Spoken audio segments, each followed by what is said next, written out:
Joet wordt de Bedenpaaltocht organiseren. Dat is een wandeltocht die elk jaar houden wordt ergens in Friesland. Dit is de 19e editie en nevens mij hebben we dit hier een record aantal deelnemers van maar liefst 840 en dat hebben we heel grutskop. Dit hier besteden wij 30 hier, dus het is een lustrum hier en dit is eigenlijk een beetje de oortrap. Het is misschien wat een beetje het klassieke idee van scouting, maar ik zag dat in het uniform. Nou, ik denk dat het voornamelijk te maken heeft met het waar. Het is een beetje koud. Het is op dit moment wat droeg. Dus ik denk dat de band de jas over hun uniform aan heeft. Onze groep in Boetenpost is al rond hier groeit.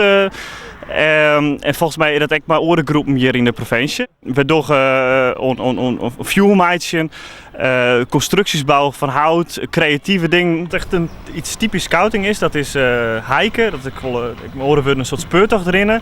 En tijdens bij de paaltocht moeten de scouts dit boekje omhouden. Daarin staat dus de route beschreven. Het is wat verwerkt in een stripverhaal. En bij elk vakje wordt dus uitline hoe ze dus rennen moeten. Op de survivalroute komen ze allerlei uitdagende posten zien, waaronder een apenbregen, dus dat ze dan maar oer een touw heen een oerstek dwam moeten. Dat ik uitgereikt werd. Maar ik heb het gedaan, dus op naar de volgende.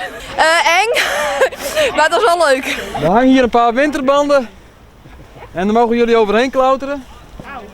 Dus achter het touw langs hangen en dan komen jullie bij het zeil uit en dan mogen jullie een mars pakken.